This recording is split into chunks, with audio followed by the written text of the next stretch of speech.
Good morning, and welcome to my poster, The Use of Metamemory Techniques in Teaching Dermatology to Medical Students. My name is Maya Prabhu, and I'm a fourth-year medical student at the Wright State University Boonshoff School of Medicine. Thank you so much for joining me for my talk.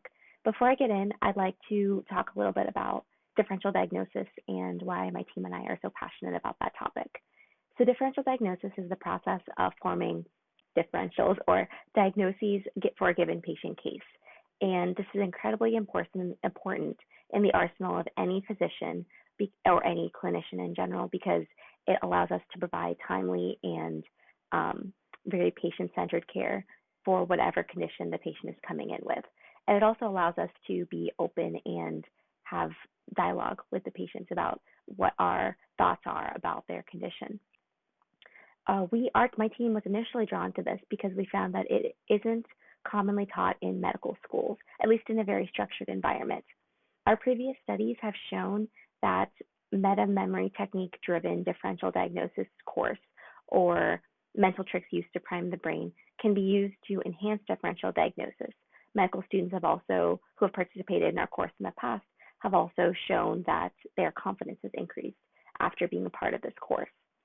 So our differential diagnosis course is really grounded in this principle, or a theory that we're looking into, called the GFO model. The GFO stands for generation, filtration, and ordering, and each step stands for a different step in what we believe the process of formulating differential diagnoses are. Generation refers to the step of just quantity, just generating as many differentials for a given patient case. Filtration allows the learner to look into the long list that they generated and kind of throw out the differentials that don't make as much sense given the patient presentation. And then the ordering step is arguably one of the most important, because it allows the learner to order the differentials by what is most severe and what is most likely. And this step is really important because it can then help with therapeutic and further management plans. So as we were continuing to do this research, and as we're getting some success for our meta-memory techniques in differential diagnosis, we're learning that many types of specialized medicine, including dermatology, many medical students often have challenges with on the wards, challenges generating differential diagnoses. So for the study, we particularly focused on dermatology. During our literature review, we found that most medical students only have a few hours of formal dermatology instruction in their whole medical school career. And this is really challenging because after they get out onto the residency and then out into practice, most dermatology conditions, between 60 and 80%, depending on the study, are initially seen or initially managed by a primary care physician before seeing a dermatologist. So in this sense, medical students really need to have a wide and a broad understanding of dermatology conditions for different patient cases. So all of these are some reasons why we decided to focus on dermatology in this next study. Our goal was to apply some of the similar principles, some of the similar meta-memory techniques, as well as some new ones, and enhance our student and see if these enhance our students' abilities to generate differential diagnoses, as well as the confidence in generating. So for our procedures and our methods, we used a very, very similar technique to what we previously used. We had about 119 students who participated. We had a pre-workshop differential generation time where the students were given a dermatology-based patient case and asked to generate as many differentials as they can in 5 minutes. Then they participated in an interactive workshop where they learned the different meta-memory techniques. Then afterwards, they were given another patient case also focused on dermatology and given 5 minutes to generate as many differentials as possible. So in this way, we compared the differentials before and after, and we were able to see if there was an increase in the differentials. We also provided a post-encounter questionnaire, which had Likert-style questions allowing the students to rank their confidence and really give us some valuable insight into how they felt the course went and what they thought could be improved.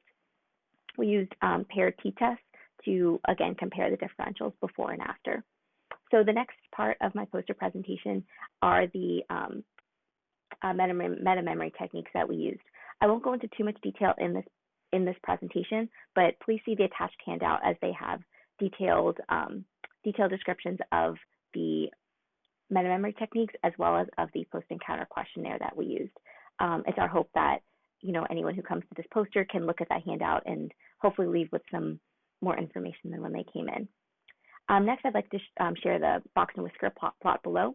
This is for the differentials before and after. And as you can see, there was an increase in differentials after compared to before. Before we had about 7, and then after we had about 9, and this had a p-value of 0.0001, showing that it was statistically significant, and that was very exciting for us.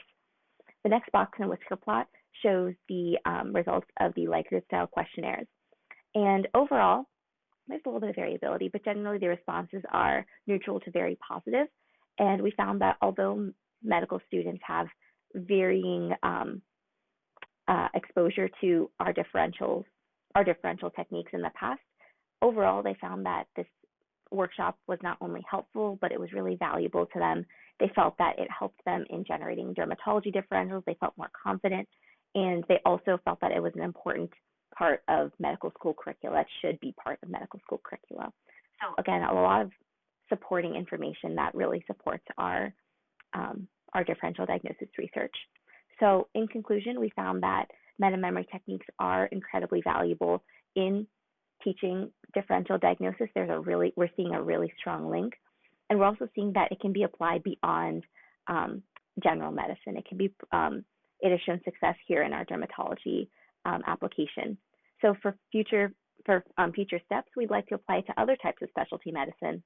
Currently, we're looking into neurology and ophthalmology, just any other ways that we can help medical students expand their differential arsenal, as well as become more confident in the process. And lastly, I'd like to take a few moments to thank some really important individuals who participated in this project and allowed it to be the success that it is. First, I'd like to thank the class of 2022 who voluntarily participated and provided us some really wonderful insight into where the successes are in the project, as well as where some pitfalls are that we could improve on later. I'd also like to thank the clinical medicine doctoring faculty. This was the faculty that allowed us to first put the workshop in their class, and they were very, very helpful. So we'd like to thank them. I'd also like to thank Emily Schneider. She is a third-year medical student who very diligently coded and organized the data sheets. So she did an absolutely wonderful job. And then lastly, I'd like to thank the STFM 2021 Medical Student Conference, or Conference on Medical Student Education, for providing us a venue to share our research and hopefully share some knowledge with some other really wonderful people. So thank you so much for listening, and I hope you have a great rest of the conference.